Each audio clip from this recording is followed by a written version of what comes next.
Bom, boa tarde a todos. Não é muito fácil falar depois do Alberto, do Haroldo, né? Meio fria isso, mas a gente vai tentar. Um dos grandes desafios, eu até falei com o Pérez sobre isso, né? Estava falando com o Cleidson também. É assim, o céu e o inferno, 160 anos do livro. Legal. Você faz palestra? Faço. Qual é o tema? O céu e o inferno. Tá, mas o Haroldo vai falar sobre o quê? O céu e o inferno. E o Alberto, o céu e o inferno. Eu falei, ai, Jesus Cristo. Pelo menos que eu seja o primeiro, puseram a gente no fim, né, Cleidson? Aí pronto. Fechou, né? Mas, de qualquer maneira, o que eu procurei fazer é puxar a sardinha para minha brasa, sabe? E tentar falar alguma coisa que faça sentido para vocês e que eu me sinta à vontade para falar, tá bom? Bom, vamos falar então do céu e do inferno, começando com a vida, seu sentido e propósito. Eu costumo falar uma palestra sobre o sentido da vida e eu fico vários minutos falando sobre o que é sentido. Porque a gente fala muito do sentido da vida, o sentido disso. Quando você vai pegar uma direção para algum lugar, a estrada te dá a direção, que é norte, horizontal, vertical, e o sentido é qual lado que você vai adotar da estrada. Então, se é uma estrada norte-sul, a direção é norte-sul, mas você vai para o norte ou você vai para o sul? Esse é o sentido, tá? A vida, a encarnação, ela coloca a gente na estrada, e quem escolhe o sentido somos nós. Mas esse sentido tem que fazer sentido. Então, aí seria a segunda forma de interpretar a palavra. Fazer sentido é ter uma conexão com você, com o que é lógico, com o que te diz alguma coisa, tá? E o propósito, que é assim, eu peguei a estrada por quê? É para ir para o norte. Por quê? O que tem lá no norte? O que eu vou fazer lá? Tá?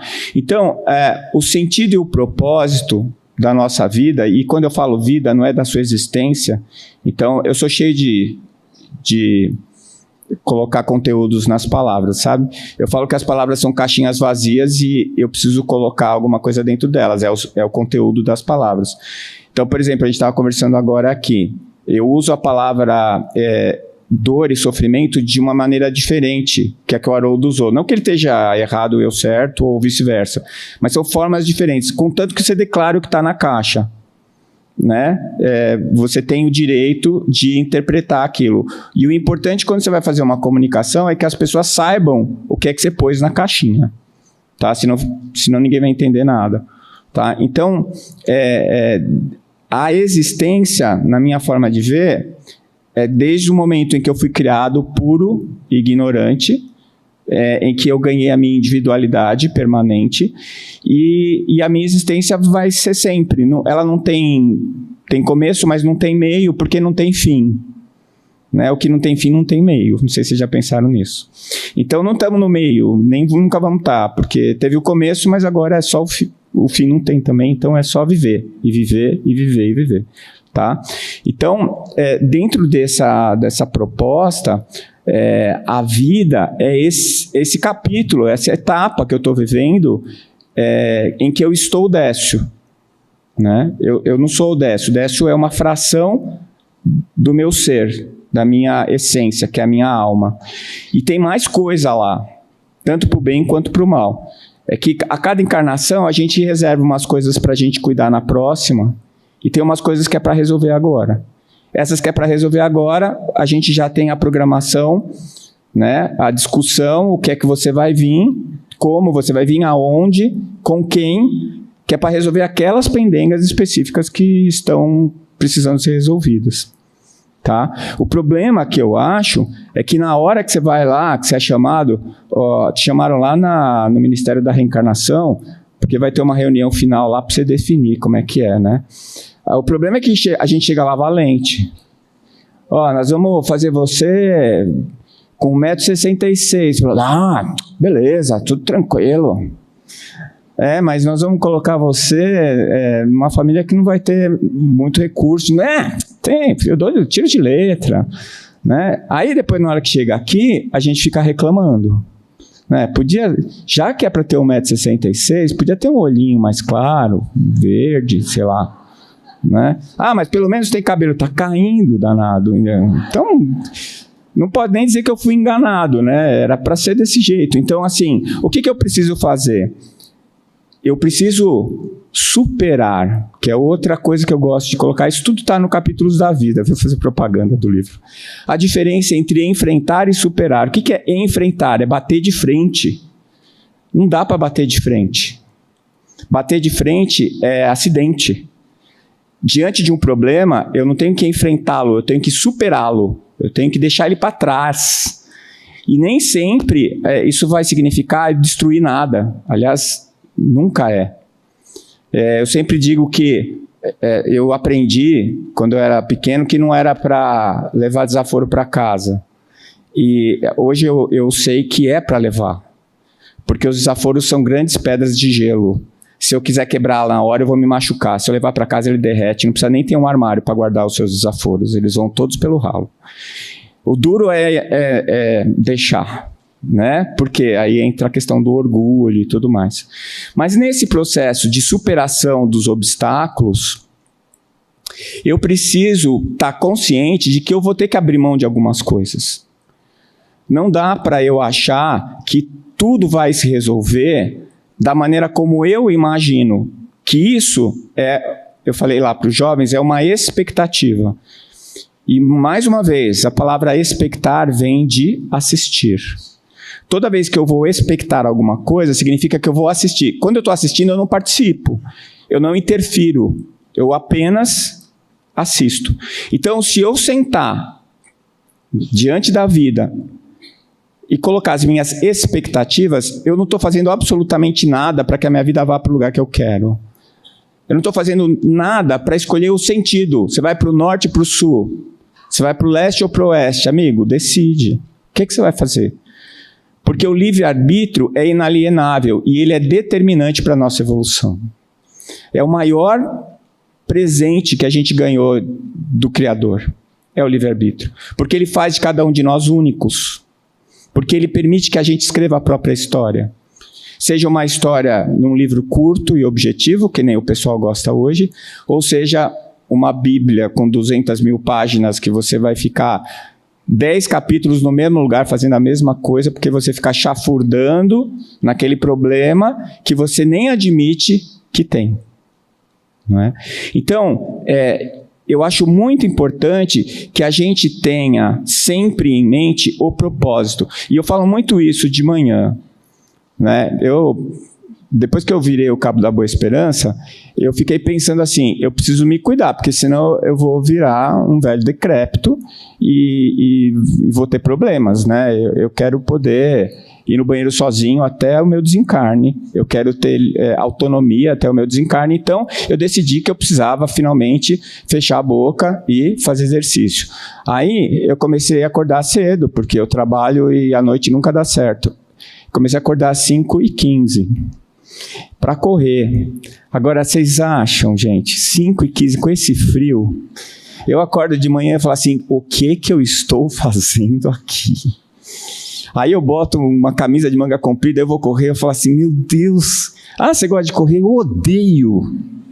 Se correr fosse bom, a melhor parte não era quando termina, não é? Mas aí eu vou, e a minha mulher fala assim, nossa, eu admiro a sua tenacidade. Não, é que eu tenho um propósito. O propósito é envelhecer saudável. É o meu propósito. Eu quero muito isso. Então eu levanto às 5h15 e saio no frio xingando todo mundo. Né? Mas eu vou e corro. Quando eu volto, eu tomo um banho quente, aí eu me sinto bem. Né? Aí eu falo, valeu a pena. Até a próxima hora de correr. Então é sempre assim. Isso é que faz com que a gente chegue na seguinte proposição: eu sei aonde eu quero chegar? Eu quero chegar onde eu quero? O Haroldo falou muito da questão da vontade. Eu chamo a vontade de combustível da alma. é a única coisa que é originalmente minha. Ninguém pode me dar, emprestar. Vontade é absolutamente pessoal e intransferível. E se eu tenho vontade, eu consigo fazer as coisas. A vontade é transformada em ação, se eu tenho realmente a vontade. E eu não posso nem hipotecar, nem emprestar, nem comprar. Ela é absolutamente minha. Tá? Então, diante disso, né, eu preciso levantar de manhã e saber por que eu estou levantando, por que eu vou correr, por que eu vou trabalhar, por que eu vou no centro espírita, por que eu escrevo, por que eu faço palestra, por quê? Se eu não souber essas respostas, então eu estou perdido. E aí, eu me lembro muito desse trabalho aqui, desse psiquiatra vienense, Viktor Frankl, né? Se vocês nunca tinham ouvido falar nele, anotem, porque vale a pena. O Viktor Frankl, ele é vienense, e ele começou uma ideia de terapia um pouco antes de começar a Segunda Guerra Mundial. E ele chamou isso de logoterapia. Logo é de sentido. A terapia do sentido. E ele dizia que sem sentido ninguém aguenta nada, né? Você precisa ter sentido ou propósito. E aí ele era judeu e ele foi para o campo de concentração, ele sobreviveu a Auschwitz e a Dachau. E durante o processo, quando ele foi para Auschwitz na primeira vez, ele levou na mão dele a brochura da tese dele, da logoterapia. E ele podiam tirar tudo dele, menos aquilo. Foi a primeira coisa que tiraram dele. Aliás, ele fala que tiraram tudo dele, inclusive a identidade. Porque ele foi totalmente despido, rasparam todos os pelos do corpo dele e deram para ele uma roupa com um número que era de alguém que já tinha morrido. Eles usavam as mesmas roupas dos que já tinham sido mortos. E ele falou, o que é que sobrou de mim? Nada. Mas ele foi, e durante todo o processo que ele vivenciou, e ele relata isso no livro dele, que eu recomendo vivamente, ele foi reforçando que ele precisava sair de lá, porque ele tinha uma ideia de algo que podia fazer diferença para as pessoas, que era a logoterapia. E aí, de repente, ele se percebeu no melhor laboratório possível para provar que a terapia dele era verdadeira. Porque todos os dias que ele levantava, ele só queria sobreviver. Para ele conseguir sair daquilo e conseguir publicar o trabalho dele, mostrando que se você tiver propósito, você consegue suportar todas e quaisquer dificuldades que se colocarem diante de você. Não para enfrentá-las, mas para superá-las. Tá? Então, a logoterapia de Frankl vem desse termo logos, que do grego significa terapia pelo sentido. E ela é chamada como a terceira escola vienense de psicoterapia. A primeira é Freud, a segunda é Adler. Né? E é interessante que o Freud fala do prazer, o Adler fala do poder, e o Frankl fala do propósito. Né? O prazer e o poder, eles são falsos. Né? O que vale é o propósito. Então, eu acho que das três escolas, ele é o que acertou em cheio. Tá?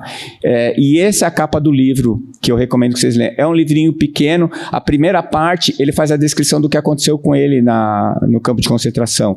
E não é uma descrição emocional. É uma descrição científica, que ainda assim é avassalador. Né? O que nós fomos capazes de fazer com os nossos irmãos, né? Eu estou falando nós porque como humanidade. O que alguns humanos conseguiram fazer com outros humanos é uma coisa inadmissível. Tá? Mas ele tirou disso algo produtivo. Tá? E ele chegou à conclusão que mesmo diante das condições mais adversas, eu não consigo imaginar nada mais adverso do que um campo de concentração. Se você tiver o sentido, você encontra a guarida em você mesmo.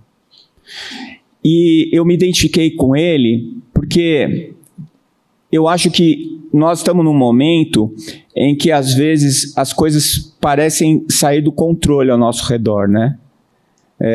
Isso acontece com alguma frequência comigo. Às vezes eu estou olhando as coisas ao meu redor e eu falo assim, meu Deus, para onde nós estamos indo? Que loucura que está isso aqui. Aí, eu aprendi a fazer o seguinte, eu paro e olho para dentro de mim. Porque diz que o reino de Deus está dentro de nós? Pois é, eu olho para o reino de Deus, porque esse é real, o resto é tudo ilusão. E aí, se eu continuar com o propósito e o sentido firmes, eu vou encontrar em mim aquilo que eu preciso para me sentir bem, seja qual for o ambiente que eu estiver inserido. Pode estar tudo uma droga, pode estar um caos, eu vou estar em paz. Por quê? Porque eu vou encontrar a realidade, a verdade dentro de mim. E essa é inexpugnável. Ninguém consegue entrar e bagunçar, a não ser eu mesmo. Né? Então, quando eu li Frankl, eu achei que esse cara, ele viu a verdade, né? Porque a verdade, existem várias verdades, mas não sobre a mesma coisa. Só existe uma verdade para cada coisa. E se é verdade, ela é eterna e imutável. Porque a verdade é perfeita. Portanto, não se aperfeiçoa, portanto, não se modifica, não se transforma. E quando a gente dá de cara com uma delas, ela nunca mais vai mudar. Por isso que falam assim, mas tem mais de... Quantos anos tem o Espiritismo? Não interessa quantos anos tem. Interessa, é verdade ou não é? E o tempo só vai cada vez mais fortificar isso. Porque a cada momento em que o mundo muda e os questionamentos vêm, a verdade se reafirma. Mesmo que ela tenha sido negada. Tá? O Churchill falou uma coisa interessante. Você pode enganar muita gente por pouco tempo. Pouca gente por muito tempo. Mas você não pode enganar todo mundo o tempo todo. A verdade, mais cedo ou mais tarde, ela vai vir. Tá? Então, quando você mantém o seu propósito e o seu sentido, você mantém o seu livre-arbítrio livre e desimpedido. E isso faz com que você possa tomar as suas próprias decisões. Isso é liberdade. Isso é liberdade. Porque tudo está dando errado, as pessoas estão te empurrando para uma direção que você sabe que não é certa, e você olha para dentro de você mesmo e fala assim, não, para aí eu não vou. Eu vou para ali. Mas está todo mundo... não interessa. Diz que a ocasião faz o ladrão. Mentira. A ocasião revela o ladrão. Porque se você não é ladrão, mesmo que tenha a chance de roubar, você não vai roubar. Não é? Então, as dificuldades, elas são postas na medida em que nós precisamos passar por essas experiências para que a gente aprenda e se conduza no processo evolutivo. Tá? Qual é o grande problema? E que Frankl traz de uma maneira bastante própria. A noogênese. O que é a noogênese? É o vazio existencial. Tá? É quando justamente você não tem o que mais você precisa ter, que é o propósito. E é o que eu acho que está acontecendo com a nossa sociedade hoje. Apesar de eu não estou sendo hipócrita nem ingênuo ao ponto de dizer que não existe miséria nem pobreza no mundo. Claro que existe. Mas, gente, compara o que tem hoje com o que tinha 200 anos atrás. Não dá para comparar. A maior parte, eu não tenho essa porcentagem, eu procurei, não existe esse tipo de pesquisa, mas eu tenho certeza que muito mais da metade das pessoas desse planeta tem as suas necessidades básicas atendidas. Eu vou mostrar daqui a pouco a pirâmide de necessidades, vocês vão ver. O que é necessidade básica? É comida e abrigo. Quem de nós não tem? Se você quiser ver onde isso tem, você fala com o pessoal do Fraternidade Sem Fronteiras e vai lá para a África, lá você vai encontrar. Aqui não. E aí o que acontece? A Europa, os Estados Unidos, os países em desenvolvimento, tirando a África, é muito raro você encontrar alguém que ainda está lutando pelas suas necessidades básicas. Não é? Então, isso é propósito para essa população. Eu perguntei para o Wagner, do Fraternidade, qual que era o índice de suicídio dessas populações lá em Madagascar, nos países que ele está atendendo. É 0. Não dá tempo de pensar em se matar, você está tentando ficar vivo. As suas necessidades básicas é que estão te movimentando. O teu propósito, quando você levanta de manhã, é poder levantar de manhã no outro dia. Então, você vai correr atrás do básico. Aí, quando você já tem isso... você vai querer o conforto, depois você vai querer... Bom, chega uma hora em que você precisa encontrar um outro propósito, porque estar vivo, ter conforto, você já tem.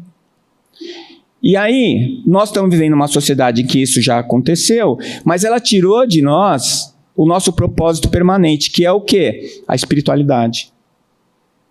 É a capacidade de transcendência, ou seja, e o que vem depois? É sobre isso que a gente vai falar agora. Tá? Então, na logoterapia, a dimensão noológica, ou seja, do espírito, trata dessas questões existenciais. Os problemas psicológicos modernos vêm desse vazio existencial, que é a falta de propósito. Então, tiraram Deus da minha vida e me deram tudo que eu preciso de material, eu vou viver por quê? E aí entra o Frankl de novo. Se eu tenho um porquê, eu supero o como, mas... se eu não tenho porquê, nenhum como é suportável. Esse pensamento, que é a base de Viktor Frankl, eu fiquei admirado quando eu descobri, veio de Nietzsche, que era um nihilista, que acreditava no nada, mas ele percebia que era preciso ter um sentido, porque senão nada faz sentido. Não é verdade? Por que que você se cuida? Por que que você... porque eu quero viver bem, porque eu quero estar bem com as pessoas, mas se quando você terminar é o nada, tudo perde sentido. Você tem que se virar o melhor possível. Então, é você e o resto que se dane. O máximo que der para você aproveitar é a melhor para você, porque no final é um nada. Né? Isso é muito complicado da gente pensar. Tá? Então, essa frase-chave da logoterapia, quem tem um porquê enfrenta qualquer como, é uma interpretação que o Frankl deu de uma frase que é originariamente de Nietzsche. Tá? Eu fiquei bem impactado quando eu soube disso. E qual seria a aplicação clínica da logoterapia? Bom, crises existenciais, luto e sofrimento, depressão ligada à falta de propósito, e suicídio, prevenção de suicídio. Gente, sou eu ou isso é tudo que a gente está enfrentando hoje em dia? Não é? Os nossos maiores problemas não são esses daí? Vocês sabem qual é o remédio, a classe de remédios mais vendidas no planeta? Quem chuta? Antidepressivo. Não vou nem perguntar. Quem é aqui que toma um remedinho antidepressivo? Isso não é demérito, viu? Porque eu sou o primeiro a levantar a mão. Também tomo. Também tomo. Por quê? Porque às vezes eu acho que é quase insuportável estar encarnado. E eu sei que eu escolhi e agora eu tenho que assumir. E eu vou fazer isso porque, pelo mesmo motivo que eu levanto às 5h30 da manhã para correr no frio. Porque eu tenho um propósito, eu quero chegar em algum lugar. Tá? Então, essa aplicação clínica que ele trouxe, o Viktor Frankl, ele, na verdade, ele está dizendo aquilo que a gente está percebendo, né? Que eu preciso ter um propósito. Se eu sei da onde eu saí e eu sei aonde eu quero chegar, então eu não estou perdido. Se eu não sei de onde eu vim ou eu não sei para onde eu vou, aí eu estou perdido. Né? Eu queria mostrar a pirâmide de Maslow, mas eu passei. Deixa eu ver. Aí. A pirâmide de Maslow fala sobre as necessidades humanas. Então, vê lá embaixo, tá, as suas necessidades fisiológicas. A gente recebeu uma psicografia do Dr. Bezerra de Menezes numa reunião da Associação Médica Espírita do Brasil, e ele dizia assim, aos colegas médicos: vocês não estão mais correndo atrás do pão. Vocês têm o pão. Vocês não estão mais correndo atrás da manteiga. Vocês têm manteiga. Vocês estão correndo atrás das geleias. Os vários sabores de geleia. Né? Tem algum problema nisso? Não, desde que você não faça isso para tentar se realizar. Desde que isso não seja o seu propósito. Desde que você não prefira um novo sabor de geleia para sua mesa, enquanto o teu irmão do lado não tem nem o pão. Aí depois vem a necessidade de segurança, depois vem as necessidades de autoestima, para finalmente a necessidade de autorrealização. É nesse pico da pirâmide que está o maior e o mais difícil propósito, que tem que estar relacionado à espiritualidade. Porque até então, né, até mais ou menos o terceiro andar da pirâmide, para mim, é necessidade de sobrevivência e de bem-estar. Né? Enquanto eu não alcançar essas coisas, eu estou lutando por elas, porque eu preciso delas para estar bem. Mas quando eu vou para a autoestima e quando eu vou para a autorrealização, eu já estou pensando em uma transcendência. E essa transcendência, geralmente, é confundida com uma casa maior, com uma roupa mais bonita, com coisas que são supérfluas. Né? E o supérfluo é muito relativo isso, tá? Mas o supérfluo é aquilo que você, tendo ou não vai mudar a sua vida. Tá? Então a gente precisa estar ligado nisso daí.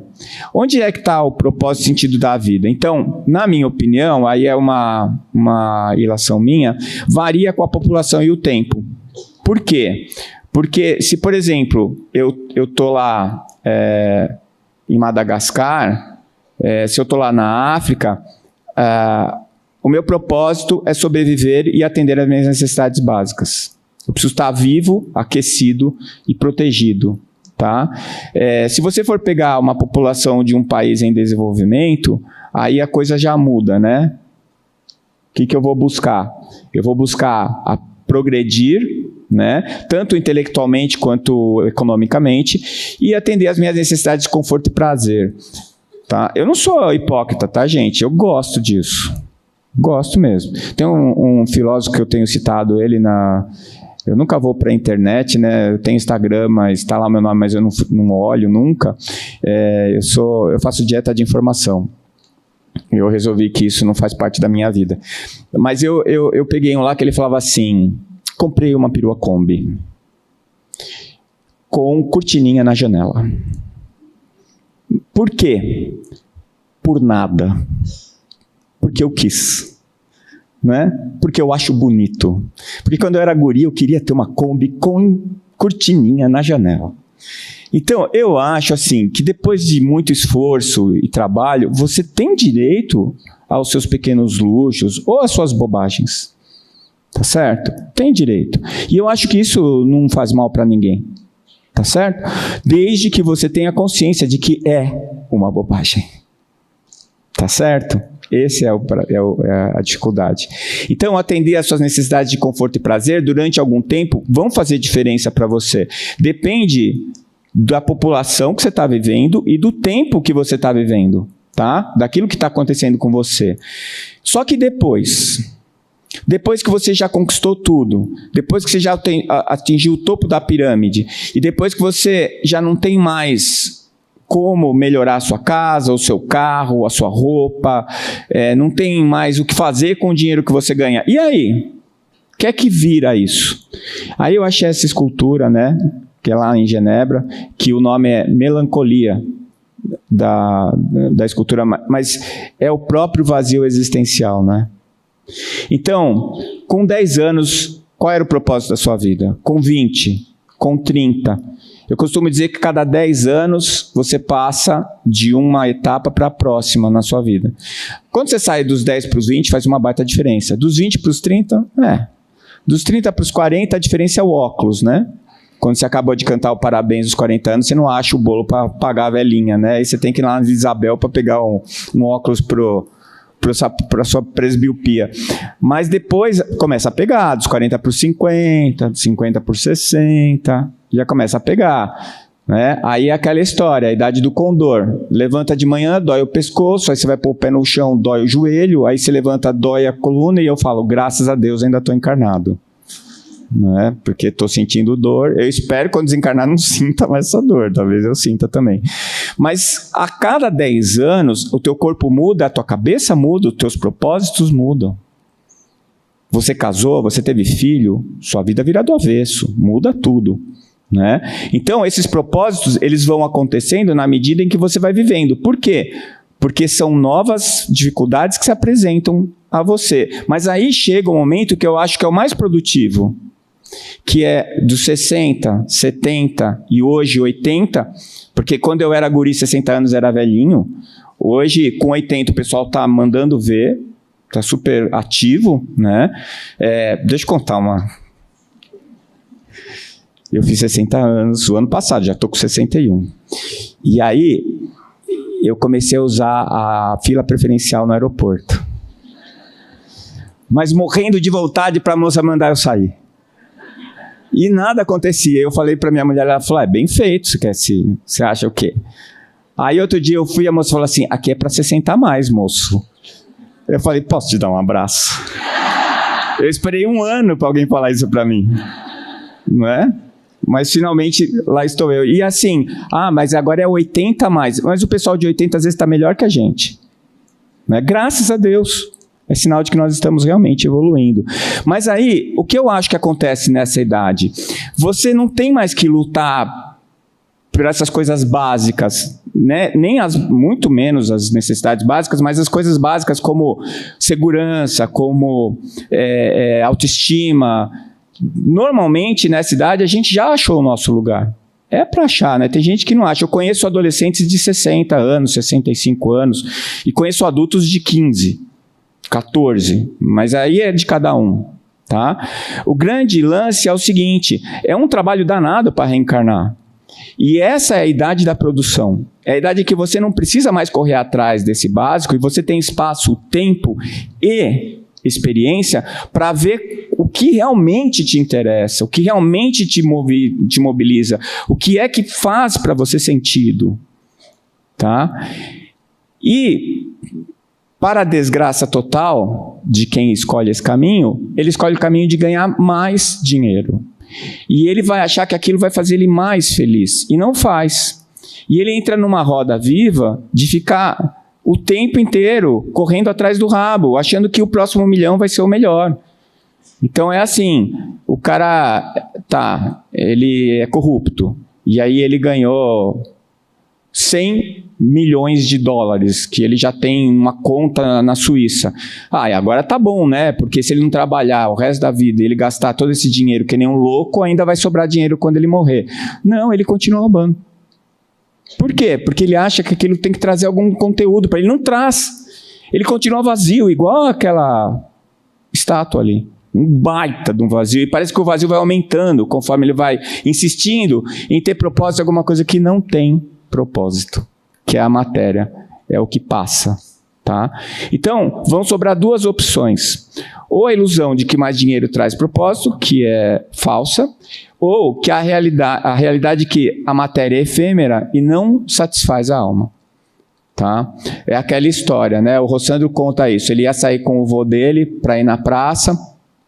O vô dele colocou meia, porque estava frio, colocou um chinelo. Aí ele colocou uma calça de moletom e uma camisa social. E aí ele pegou um gorrinho e colocou na cabeça. Falou, vamos. E o Rossandro falou para ele, mas vô, desse jeito? Você tá, sei lá, parecendo um quebra-cabeça, cada coisa de um jeito. Ele falou assim, filho, eu estou numa fase em que o que me interessa é o conforto, não a aparência. Olha que liberdade. A única coisa que eu acho que está acontecendo, e que eu esperava o contrário, é que eu achava que quando eu ia ficar mais velho, eu ia ficar mais paciente. Acaba a paciência. Acaba. É aquela história, mestre, qual é o segredo da felicidade? Não discutir com idiotas. Mestre, não concordo. Tudo bem. Entendeu? Você fica pensando, a pessoa fica blá, blá, blá, blá, blá, blá, blá, blá, blá, você vai vendo a voz dela ficar longe, você fala assim, meu Deus, quantos minutos preciosos da minha existência eu estou perdendo aqui com esse chato. Não acontece com vocês também ou só eu? Aí você também não quer ser mal criado, mas, gente, tem coisa melhor para fazer do que ficar ouvindo esse cara reclamar da vida. Não é assim? Então, eu acho que a gente tem que ir se adaptando e se reprogramando para que as coisas vão acontecendo de uma maneira fisiológica e eficaz, para que eu aproveite, né, essa minha encarnação. Então, a grande novidade da espiritualidade, eu digo isso porque finalmente o novo paradigma, que tem sido chamado de paradigma pós-materialista, está se instalando francamente na ciência. Só faltam alguns funerais para o pessoalzinho da retaguarda desencarnar, para que isso aconteça de uma maneira definitiva. Ele mostra assim, que depois de a gente percorrer um longo caminho, escalando a conquista das nossas necessidades, a gente chegou perto do topo da pirâmide e a gente percebeu o seguinte: não há sentido sem transcendência. Tá? Uma vez eu fui convidado a uma discussão, uma mesa redonda no Conselho Federal, no Conselho Regional de Medicina aqui de Campo Grande. E na época o presidente era um médico psiquiatra extremamente bem conceituado, muito bom, mas materialista. Eu acho tão engraçado psiquiatra e psicólogo materialista. É bizarro, né? Você cuida da alma, mas você não acredita nela. Eu acho interessante. Meu filho mais velho é psicólogo e ele é materialista. Eu falo para ele, ele é o meu materialista favorito. Entendeu? E ele é extremamente inteligente e ele tem um coração gigante, por isso que eu não me preocupo com ele. Mais cedo ou mais tarde ele vai descobrir que ele nunca foi materialista, né?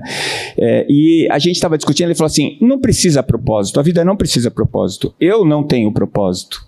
Eu falei assim, o senhor não tem, doutor? Não. O senhor trabalha presidente do CRM tantos anos, o senhor não tem propósito? Não, não tenho. Doutor, o que o senhor acha dessa minha moção para a gente transformar o nome da rua do prédio CRM com o seu nome? Aí ele sorriu, falou, eu ia gostar, isso é transcendência. Você está querendo que o seu nome seja lembrado, não está? Isso é transcendência. Só que é uma transcendência rasa. É uma transcendência que não preenche. Mas o teste da maca nunca falha. Vocês conhecem o teste da maca? Eu tinha um amigo muito materialista, super, assim, nihilista, é o nada e pronto. Um belo dia ele sofreu um acidente de moto, se quebrou todo. Me chamaram e eu fui lá no hospital porque eu estava preocupado com ele. Chegou lá, ele estava entrando na cirurgia, todo quebrado. Cara, o que aconteceu? Putz, estava chovendo e bati a moto, tô todo quebrado. Falei, você tá bem? Ele falou, tô. Aí eu falei assim, bom, eu vou entrar no centro cirúrgico, eu acompanhar a tua cirurgia. Ele falou, tá bom. Ô Décio, você sabe que eu não acredito em Deus, essa bobagem toda, né? Eu falei, sei, eu tô sabendo. Você acredita, né? Eu falei, sim. Ele falou assim, então vamos cobrir todas as possibilidades, dá uma rezada por mim.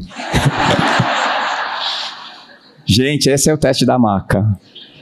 Na hora que o negócio aperta, você fala, agora é minha vez de passar na catraca, aí você vai falar assim, bom, é melhor eu acreditar em Deus, porque o nada é insuportável. O nada não faz nenhum sentido, tá? Muito bem. Aí vem esse livro, O Céu e o Inferno, que é genial, né? Eu li ele de novo, tentando achar o que eu ia falar depois do Haroldo, do Alberto, do Valadares, de todo mundo, da galera toda, do Cleiton. Aí eu trouxe alguns dados sobre o livro, né? Publicado em 1865, né? Também conhecido como A Justiça Divina segundo o Espiritismo. É a quarta obra da codificação de Kardec, tá? O livro tem o objetivo de explicar sobre a ótica do Espiritismo a justiça de Deus diante do destino das almas após a morte, confrontando as doutrinas tradicionais com a revelação espiritual. Então é assim, eu vou trazer mais ou menos o que o Kardec coloca no livro de uma maneira resumida. As teorias das penas eternas, que é a teoria tradicional cristã, é a tradição judaico-cristã que a gente aprendeu na escola, né? Do Deus que pune. Do Deus da lei de Talião, que não é a lei de evolução, não é ação e reação, não é olho por olho, dente por dente. Gente, não é. Não é. Tire isso da cabeça. Tá? Tem o karma, então se você fez isso, você vai sofrer do mesmo jeito. Você pode até sofrer por escolha, sabe? Ou por falta de escolha. Mas não é lei de Talião, é ação e reação. Eu acho que o Haroldo deu alguns exemplos que eram bem legais aqui, bem claros. Então, após a morte, a alma é julgada por Deus e destinada definitivamente ao céu e inferno. Gente, isso daí, vamos combinar, hein? Tá difícil de acreditar, hein? Não é? Então, primeiro, Deus botou você numa família super legal, com os pais super legais, que te deram tudo que você precisava, aí você fez tudo certinho e você vai para o céu. Aí ele colocou o outro na favela, o pai abandonou, a mãe não tinha como sustentar, ele teve uma vida miserável, virou bandido e ele vai para o inferno. Cadê a justiça? Cadê a justiça? Então, se eu fosse acreditar nisso, quando os meus filhos nascessem, eu já matava eles. Porque aí não dá nem para errar. Já vai para o céu direto. Não é verdade? Alma pura. Branca. Não é? Não é. Não é. Não é assim que funciona. Não é? E aí, onde é que está o arrependimento? Onde é que está a reparação? Onde é que está? Não está em lugar nenhum. Né? Ficou faltando isso. Ela se baseia na ideia de um Deus que pune e recompensa de forma absoluta. Gente, por que isso, hein? Vocês têm alguma ideia? Do porquê que isso é desse jeito? Por que alguém... Foi Deus, foi Jesus que falou isso? Não foi, gente, não foi. Essa teoria contradiz a noção de justiça divina. Fala assim, Deus é infinitamente bom e justo, mas ele vai te mandar para o inferno pela eternidade. Então, cadê a infinita bondade e justiça? Não é? Vocês sabem para que isso foi feito? Para controlar. Controlar. Então é assim, enquanto eu estou de olho em você, eu estou te controlando. Se você fizer alguma coisa errada, eu te ponho na cadeia. Né? Ou te prendo, ou te puno. Mas e quando eu não estiver te olhando? Como é que eu vou te controlar? Aí eu coloco na tua cabeça um Deus que está olhando tudo e todos. Gente, isso foi muito traumático para mim. Eu tive uma aula de catecismo, eu nem lembro minha idade, eu tenho uns 6 ou 7 anos. Eu sempre conto as mesmas histórias, viu, pessoal? Quem conhece as minhas palestras já sabe o final, mas vamos lá.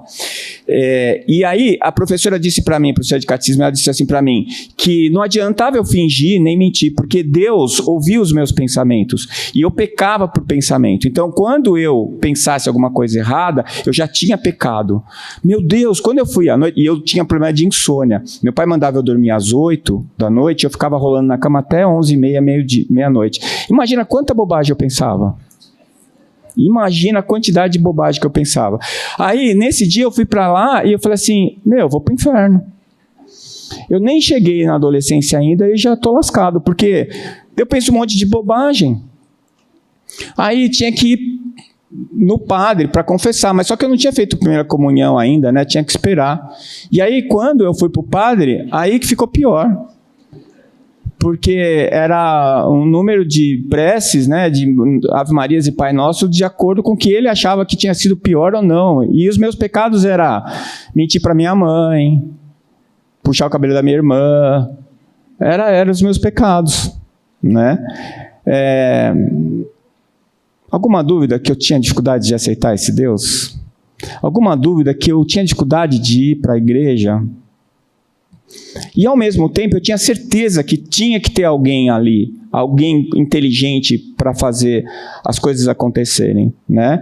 Então, eu precisava achar um meio termo. Eu precisava achar alguém que me mostrasse esse Deus misericordioso, esse Deus que leva em conta as desigualdades de conhecimento, as circunstâncias que cada um de nós é imposto a cada encarnação, né? A forma de controle autônoma e não heterônoma. O controle autônomo eu não faço porque eu sei que é errado e que eu não devo fazer. A heterônoma você não faz porque Deus vai te mandar para o inferno. Você não faz porque o pecado vai fazer você arder no fogo do inferno pela eternidade. Gente, pelo amor de Deus, eu não consigo ver nada mais terrível do que isso. Não existe. E o outro lado, ir para o céu. Eu não sei o que é pior. Porque aí no céu você vai ficar fazendo o quê? Vai ficar nas nuvens contemplando a vida. Pelo amor de Deus. Né? A gente tirar férias depois de um certo tempo já está doido para voltar. A gente não admite muito isso. Mas está doido para voltar. Assim, não aguento mais ficar sem fazer nada. Né? Diz que a gente coça, depois abana quando começa a arder, né? Chega uma hora que não tem mais o que fazer, você tem que voltar para a tua vida para fazer alguma coisa de útil. Esse é o céu. Então, eu acho que, eu ouvi uma vez essa história, eu achei ótima.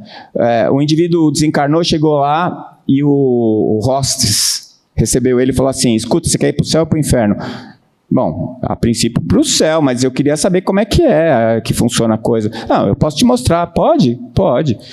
Pegaram o elevador e desceram para o inferno. Chegou lá no inferno, tinha uma panela gigante, cheia de comida, lá no fundo. E umas colheres grandes, que só aquela colher grande conseguia pegar a comida no fundo.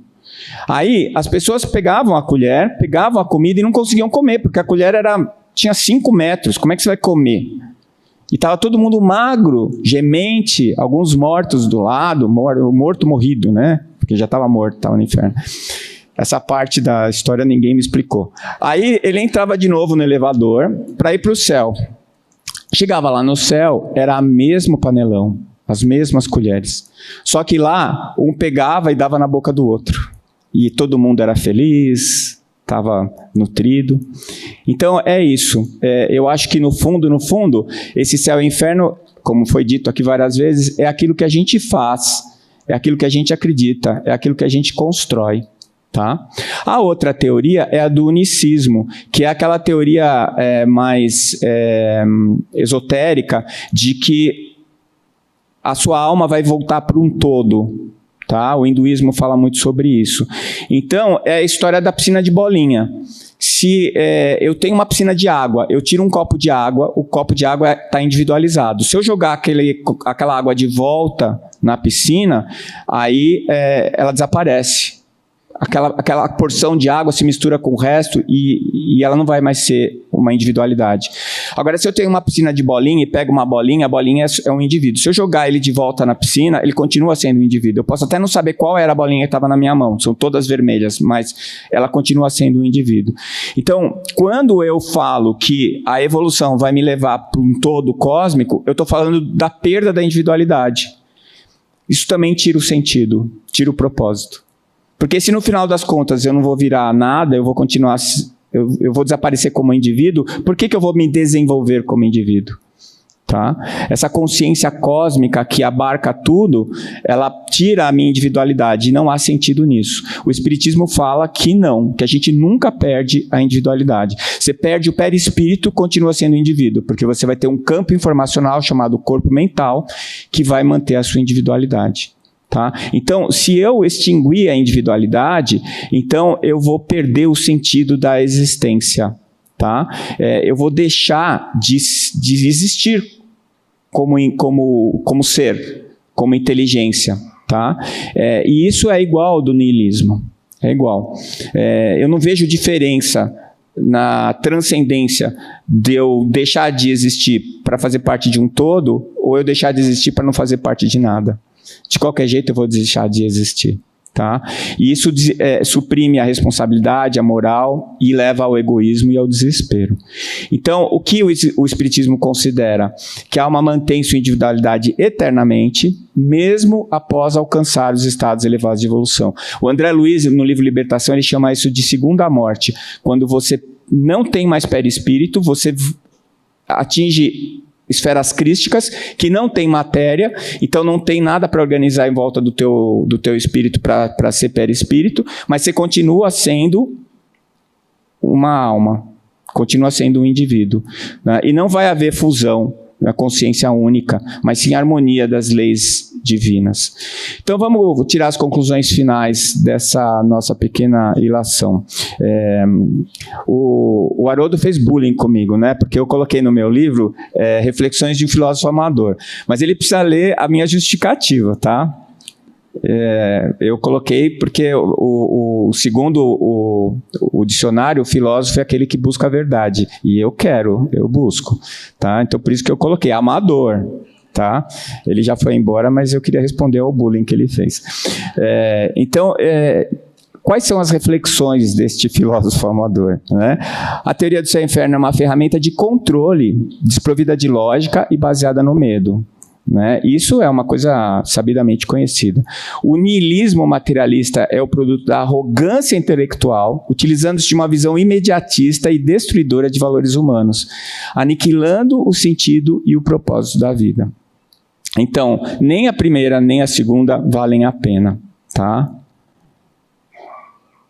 O Espiritismo fornece uma explicação racional e consoladora da vida após a morte, valorizando a responsabilidade individual e a esperança na evolução moral. o céu e o inferno não são castigos ou prêmios eternos, mas o resultado direto da minha conduta, das minhas escolhas, nesse processo evolutivo, uma lógica de justiça divina compatível com um Deus infinitamente bom e justo. E nos fornece o sentido e propósito fundamentais para que a gente consiga encarar toda e qualquer dificuldade que se coloque diante de nós. Tá? Então, ainda bem que eu terminei antes de acender, porque acende a luz uma vez, depois acende outra, depois implode o orador. E antes de eu ser implodido, eu queria dar os meus parabéns para a federação. Eu estou aqui, vou contar outro segredinho. Quando eu vim de São Paulo para cá, quando eu cheguei aqui, teve uma época que eu só reclamava de Campo Grande, no Mato Grosso do Sul.